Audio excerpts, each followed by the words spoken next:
Hi, I'm Euan, And I'm Sarah. and this is Popcorn and Cumin, a transatlantic dive into film and media. with a healthy side of unrelated nonsense.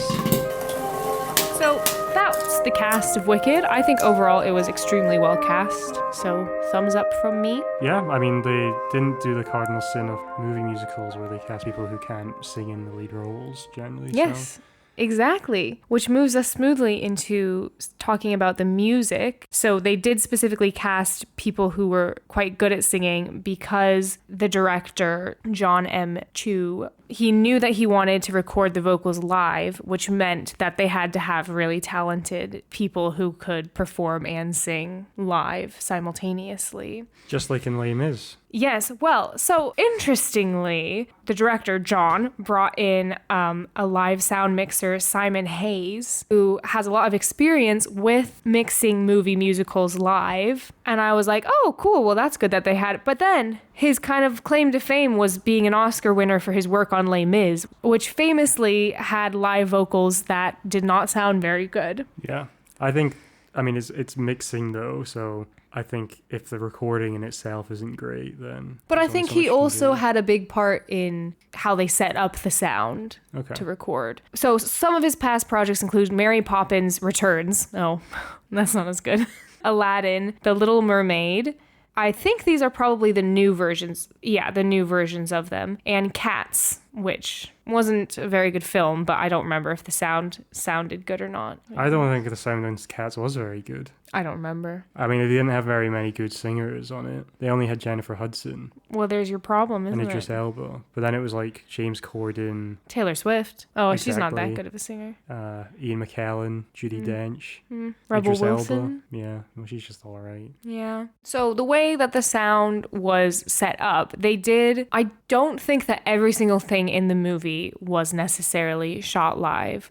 I think that the majority of it probably was, but they have basically refused to say what percentage of it was actually used from the live footage and what came from stuff that they did alternative takes of in the studio afterwards for. Yeah, well, my comment would be that it doesn't sound really anything like Les Mis does, which again, that was like they made a point of doing everything live. Now that could be because they had more experience and people had learned from the mistakes of Les Mis, but I do have a kind of suspicion that them saying they did all the vocals live is kind of a marketing ploy to make it seem like more impressive, because it just, when you're hearing it, it sounds like it's been mastered in a studio. Yeah. Well, apparently the ensemble vocals were all done in a studio. So then they had that in their ears.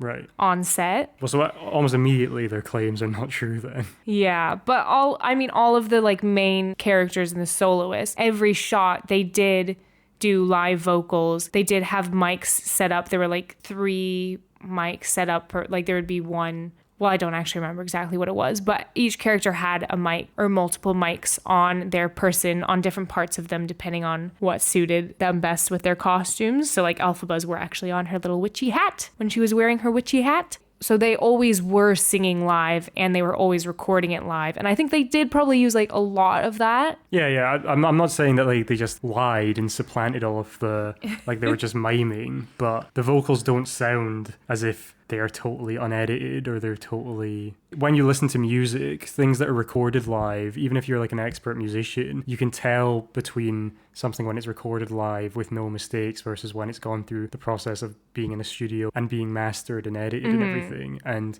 this sounds as if it's been mastered and edited, and it sounds like enhanced with alternate takes. So that's true. Because even if they recorded it live, they almost definitely still edited it and mastered it. Which is fine. But they could still be recorded live. Yeah. Is what I mean. I just feel like the way they are reporting it is to be like, everything you hear is done live, and, that's just how it sounded. If you were there on the day, that's exactly how it would have sounded. And I think that is bollocks. That's what my learned opinion is.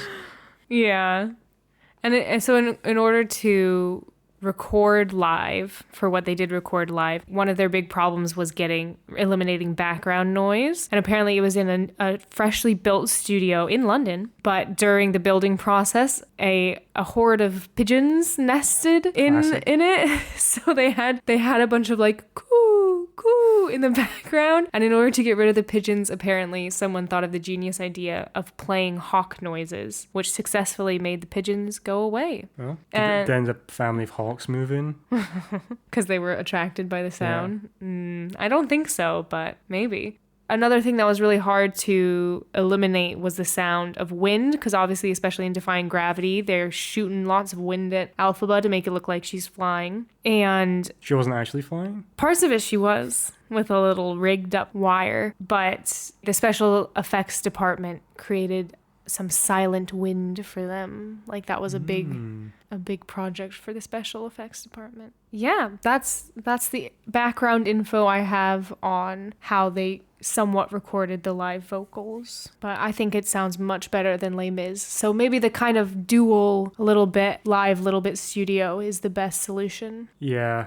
I will say some of the stuff they were trying to do live on Les Mis, the first song, is that Look Down? What's it called? Yeah. Hugh Jackman is pulling a rope in the ocean and singing at the same time. I can see that being a lot more challenging to do live than anything on Wicked. Yeah. Was that actually in the ocean? It might have been on a set, but when you have like the water and everything, and he's doing something that's like very physically like strenuous. And I think also he was dehydrated, doing his classic Wolverine thing where he was like massively dehydrated to make himself look even more muscly. Well, that's horrible for your voice. Yeah, exactly. And the that's just process a in stupid Les Mis, decision. the process in Les Mis, they were just doing like take after take after take. So it's actually really a wonder he didn't just completely destroy his vocal cords. It's a wonder he didn't just tip over and die. Yeah. All right, now I think we're going to move on into spoilers. This last little section is going to have spoilers for this movie. I mean, there's not really that many spoilers. I feel like most people know the plot somewhat. And for part 2, because it's how this ties into The Wizard of Oz, which might be a bit of a spoiler for part 2. So if you're really worried about that, then I guess we will see you in the next episode. But everyone else, get ready for some Wizard of Oz Easter eggs. All right. Okay, so there were many choices in this movie that were meant to be little odes to The Wizard of Oz, but I mean, some of them are just things that were actually in the stage play as well and are more just kind of foreshadowing. But I'm going to try to get through this list rather quickly, so let's see how this goes. And I wanted to start off by saying that I've seen some lists of these, and some of them say things like, oh, the flying monkeys, it shows how they were made, and I think that is just so obvious. And like the wizard creating the yellow brick road, to me that felt a bit like, yeah, that was on the nose. Yeah, I don't think that's in the stage show. I thought that was no. Those ones aren't in the stage show. Well, okay, flying monkeys are, but I think that is just like very obvious and doesn't need to be said, even though I just said it. So at the very beginning, this one was also very obvious. We see Dorothy and the Tin Man, Scarecrow, and Cowardly Lion prancing through the fields of poppies to get to Oz. First fun little fact, because they didn't want to use a bunch of CGI, they actually planted like 9 million poppies or something like that in order to make, just for like, I don't think the poppies are in that many scenes. So that seems like a lot of effort. You know what I'm wondering now?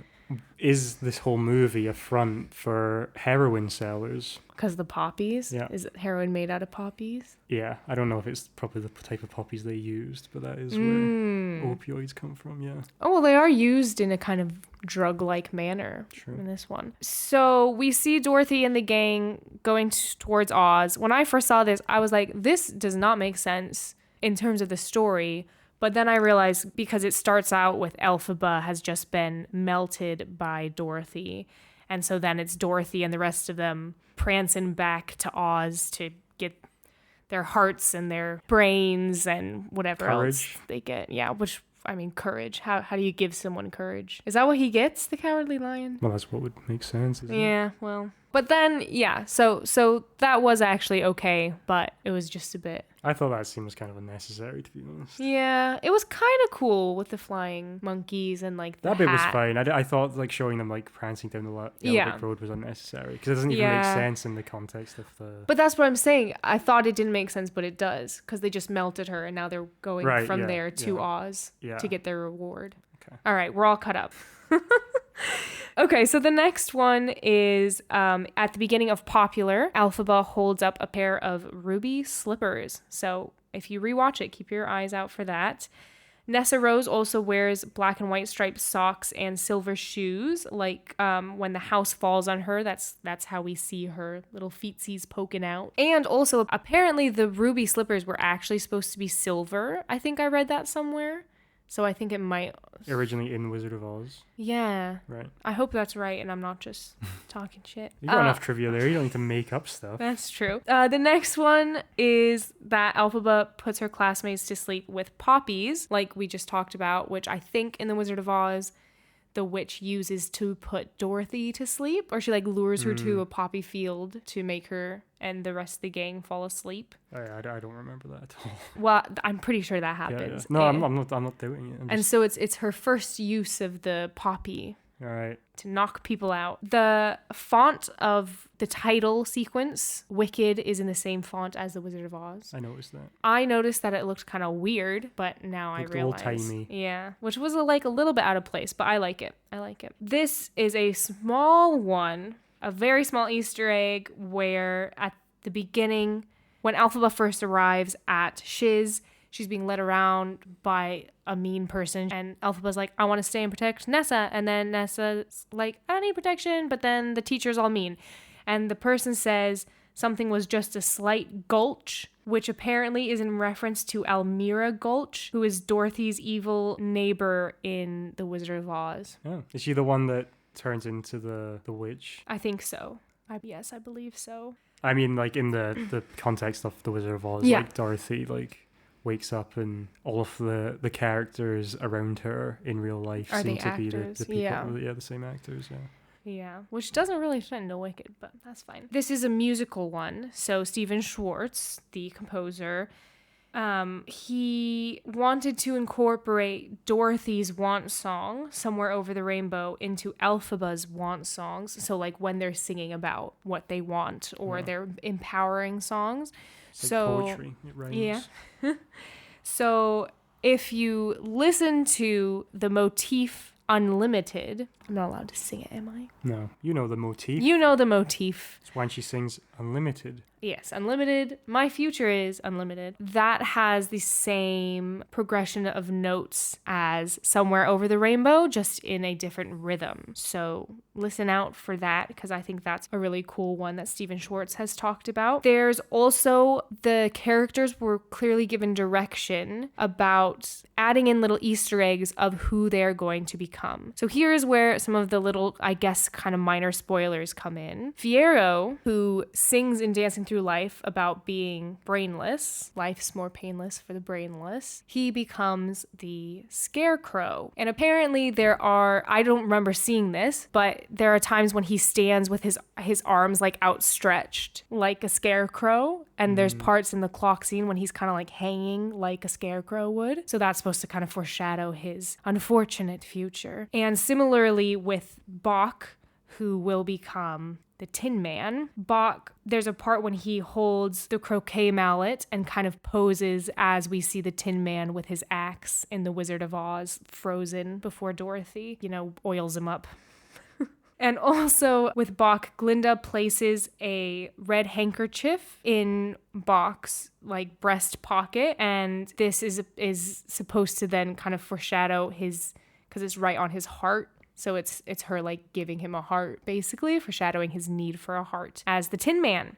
Another Easter egg is Elphaba. I noticed this one, Elphaba riding her bike through the forest, and then the lion cub like peeks out of her basket. That is a reference to The Wizard of Oz, when the evil witch has Toto and is riding the bike and he's in the basket. I thought that was quite cute. They visit the salon in one short day, the same salon that they visit in The Wizard of Oz in the hee hee hee ho ho ho song. And there's the hot air balloon, which is just visually in The Wizard of Oz That's changed from the stage show. There isn't that Yeah. sort of set piece with the hot air balloon in the stage show.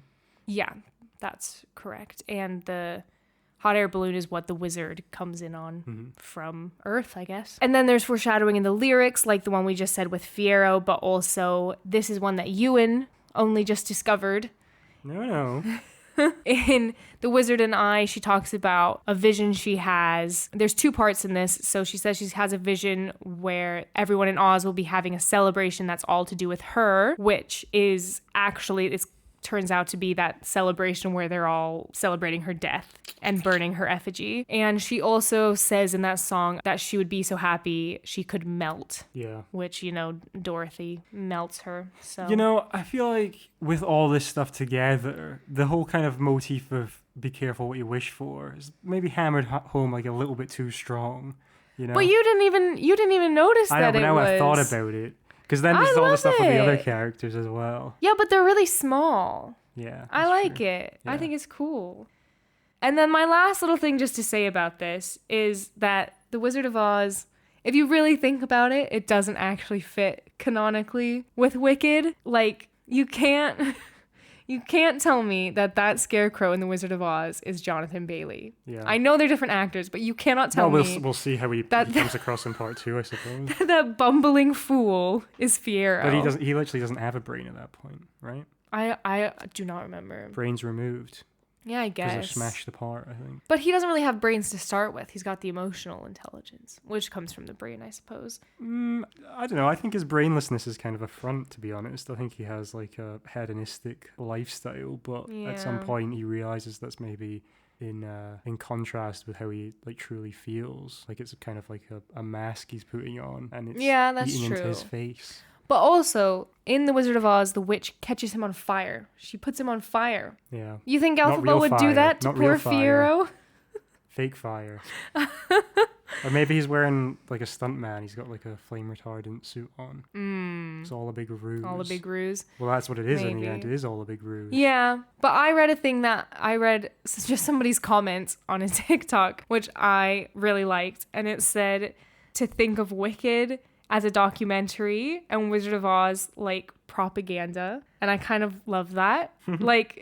Like the Wizard of Oz is the movie that like Madame Morrible and the Wizard are showing to the citizens of Oz to be like, look at this wicked witch. Yeah, that's whereas smart. Wicked is actually what's happening. I'd like if they incorporated that theory into Wicked Part 2. Like they show Them showing the Wizard of Oz. Yeah, although I don't know if that would necessarily make sense. Oh no, it would, because the implication would be that Wizard of Oz is actually a piece of fiction. Yeah. No, that would be cool. I do think, as much as the whole premise of Wicked is kind of like the rewriting of Wizard of Oz to be like, what if the Wicked Witch of the West, who is this, you know, especially from back when it came out, one of like the most iconic cinematic villains ever, what if she's actually good? And that is like an interesting premise, like sort of flipping it on its head. I do think there is a bit of like, what's the term, like ludonarrative dissonance, and that the Elphaba. I've never heard that. What is it? Ludonarrative dissonance. What does that mean? Define the I term. can't do it. I can't do it. It So you're speaks for just throwing itself. out It words speaks that for you don't know itself. what they mean?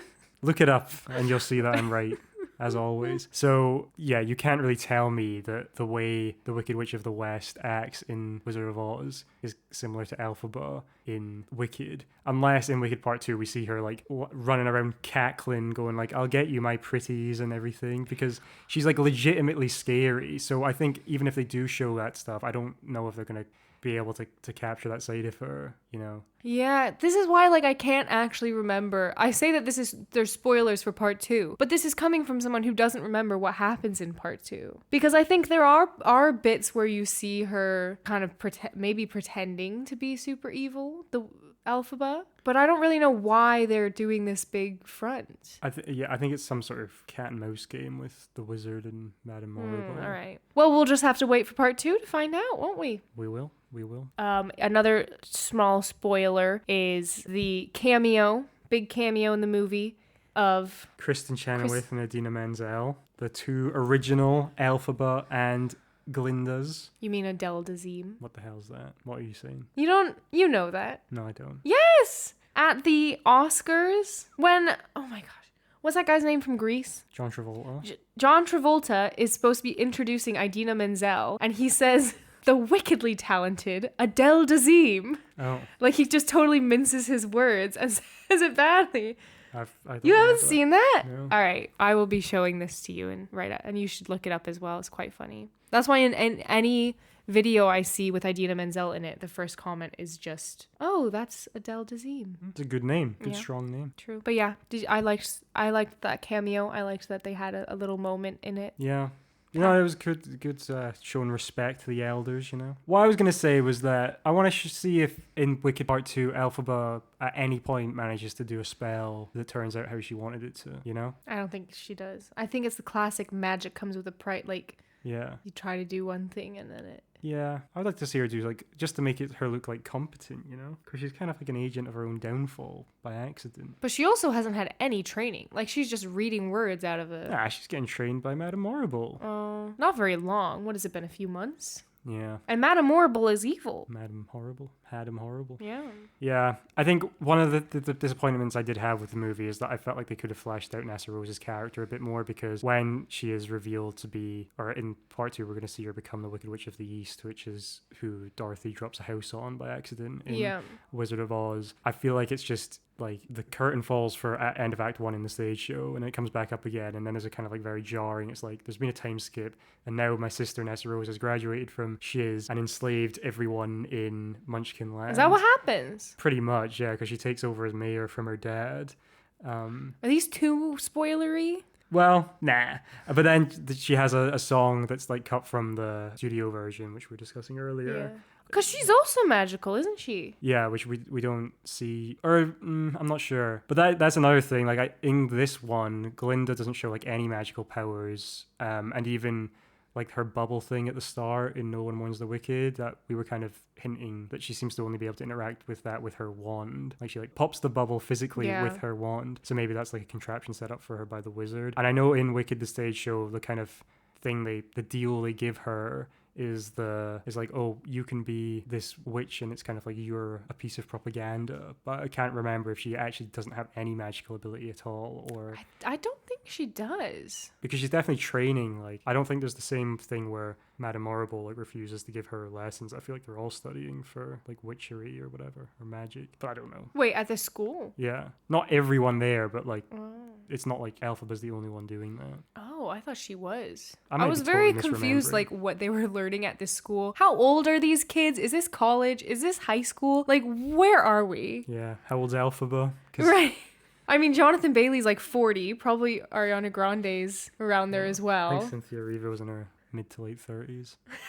But I mean, you could be a mature student. Well, Fierro could be, considering he's dropped out of like... Yeah. Just give up. Stop going to school, mate. Who's this hot 40-year-old who just came around with all these like 18-year-olds? Yeah. I hope it's more like college vibes. Just on Jonathan Bailey, before I forget, I have to say it was a little bit distracting for me because he is British and speaks in the movie with a British accent, but then sings in an American accent. That's classic, though. That happens all the time. I feel like it's not classic that like they speak in a British accent and then sing in an American one. What does that happen in? Well, like even British pops, like I think that there's a singing accent that you learn to sing in. Whereas it feels to me jarring when people purposefully sing in a British accent. Like even British singers often don't sound British. Yeah, it's just the switch up between hearing him speak. Like even on Dancing Through Life, there's bits where he's like is more talk singing, where it's like a British accent, and then when he's like singing, it's American. Well, I didn't mind it. I didn't really notice it as much as you, apparently. Well, I've got an ear for accents, having grown up in a country with so many of them. Yeah. Yeah, at least he didn't do the dancing through life, which... Yeah, we saw Wicked on the West End, and that's how Fierro sounded. That was a perfect reenactment by Sarah. Just dancing through life. Yeah, it was distracting. This kind of sounds like Dracula. I can't recreate what he did. All right, did you have anything else to say? No? Is it time for our Wicked game? Wait, Don't take that out of context. Okay, before we go into our what did you call it? Wicked games. Wicked games.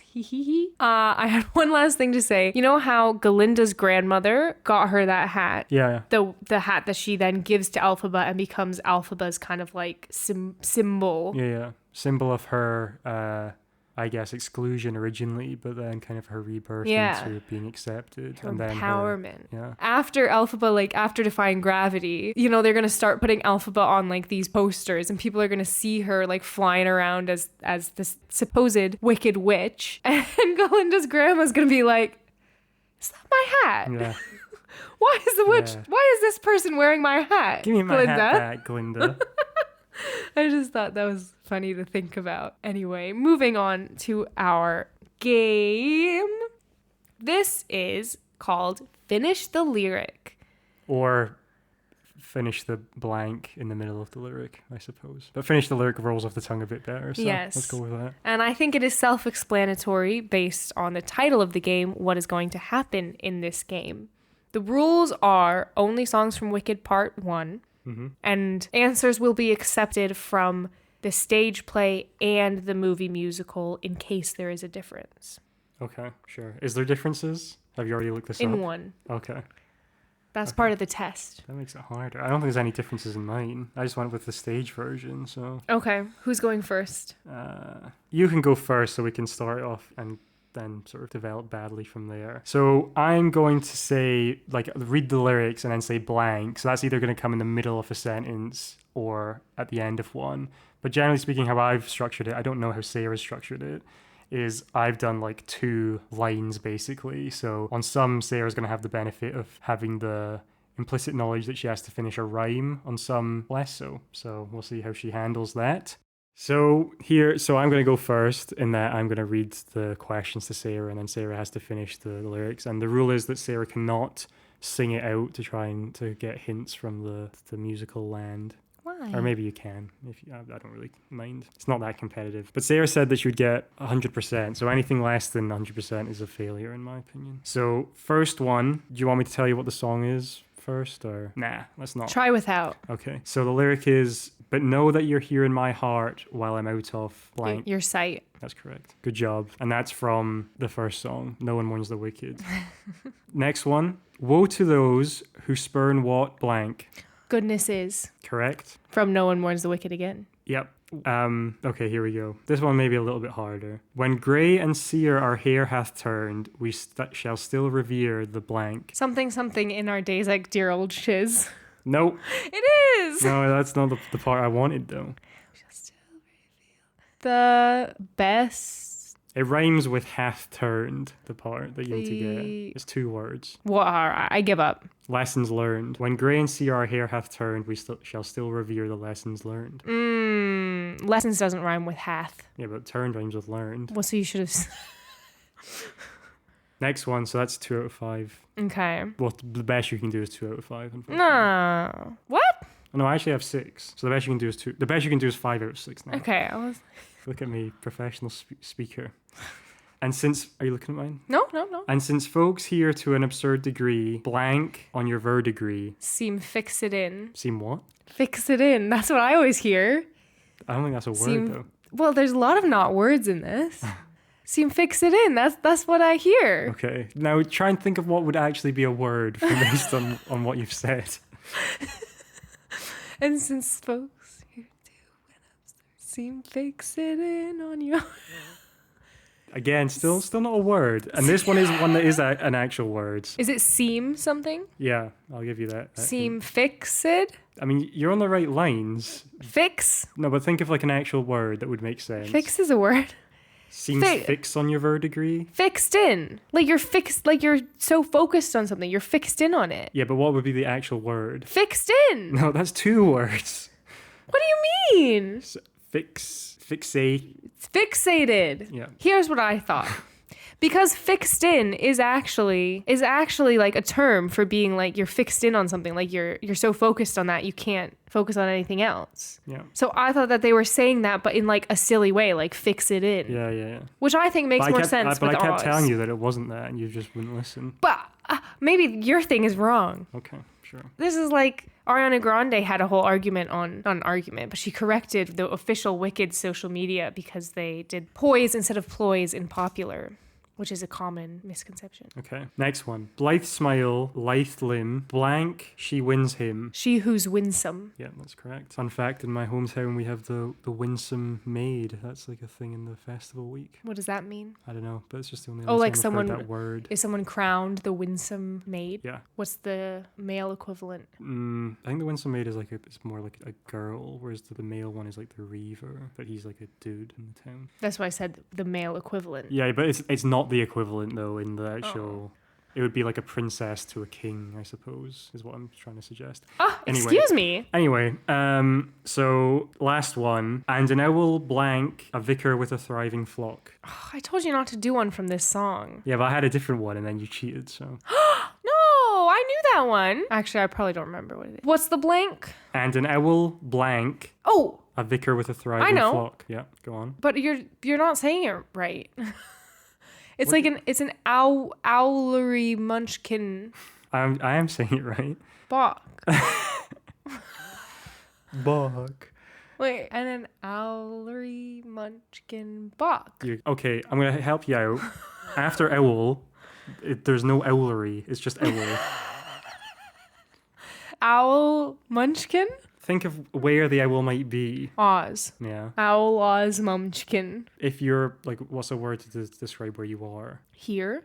Yeah, I guess. Okay, I'm just going to say you didn't get that one. No. An owl in munchkin land? Well, it rhymes with flock. An owl in Munchkin Lock? No, rock. Like Munchkin Rock. Is that a place? Well, presumably, yes. I always thought it said an owlery munchkin bok. That doesn't make any sense. Bok is a munchkin. That's just like throwing nonsense together. That's not songwriting. Owlery munchkin bok. Like an owl-ish. Why would Dr. Dillerman be saying that? I don't know. Okay, well, that was, I think, 4 out of 6. These are hard. Yeah, well, you said you'd get 100%. But I told you not to do one from this song. Okay, well, then it's 4 out of 5. All right. Oh, is that it? Yeah. Oh, well, that was That's still a disappointing. pass. Do one, end on a win. Think of another one. Did they have brains or knowledge? Blank. Don't make me laugh. There you go. She did it. Yay. Yay. All right. Now it's Euan's turn. My turn. Euan's turn to finish the lyric. We're going to start off, these go kind of easy to hard. So we're starting off very easy. No one mourns the... Wicked. Very good. Ding, ding, ding. Number 2. Some things I cannot change. Until I try, I'll never know. Try it again. Until I try, I'll never know. Almost right. I'm pretty sure that is right. Uh-oh. I didn't look it up to check my knowledge. I thought it's but till I try, I'll never know. Oh, it might be that. Mine works better. I think mine works better. But till is not good English, is it? But it makes sense because it's contradicting the first thing she says. Yeah, but you don't always need those sort of hard and fast rules of grammar and songwriting. I'm going to look it up.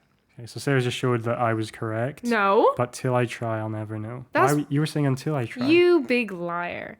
All right. So I think I don't think I'm going to give it to you. Why not? You didn't give them to me. All right. Number 3. Okay. It's unpopular. Okay. My pulse is. Rushing. My head is. Reeling. My face is. Flushing. Nice. That's 3 points. Or in the movie, yeah, well, my face is. Flushing, yeah. That was funny. I liked that bit. Yeah, no, that was good. All right. There you go. You got 2 points so far. Number 4. Who sagely sailed in to save. Maybe I'll say it with better rhythm. Who sagely sailed in to save. Our bacon. A synonym. Save. Our. I don't know it. Do you know what song it's from? Yeah, the Emerald City one. Mm-hmm. Our posteriors. Oh yeah. Good try. Good try.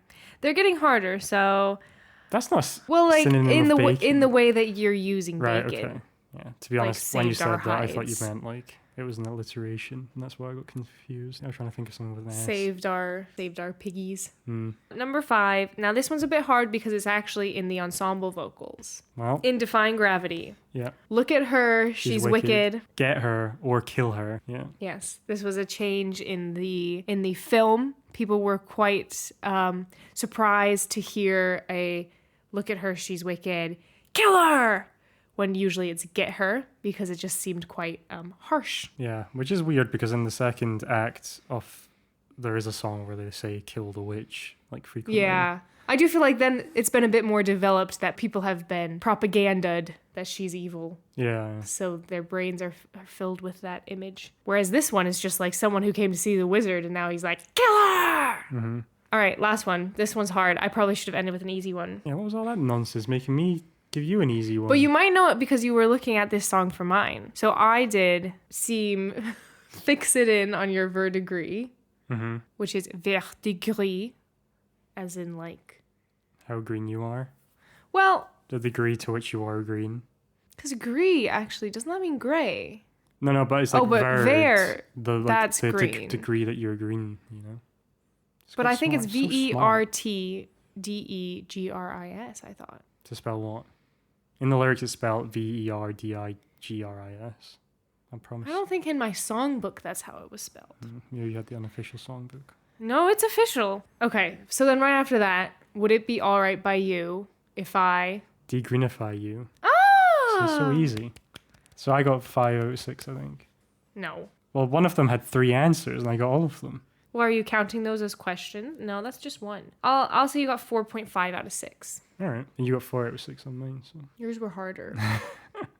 I did try and make them intentionally hard, to be fair, so you did pretty good. Don't pout. It's okay. Good job. Well, that wraps up this 2-part series of Wicked, which in itself is split into 2 parts. Yeah? That's crazy. So now we're going to have Wicked Part 1, and Wicked Part 1, Part 2. And then whenever the next one comes out, we'll have Wicked Part 2, Part 1, Wicked Part 2, Well, Part maybe 2. that depends how long it goes.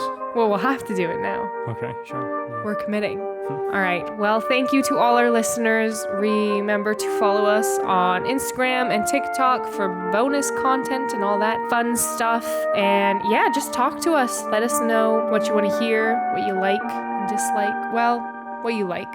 Maybe a little bit of what you dislike. And we will see you next time.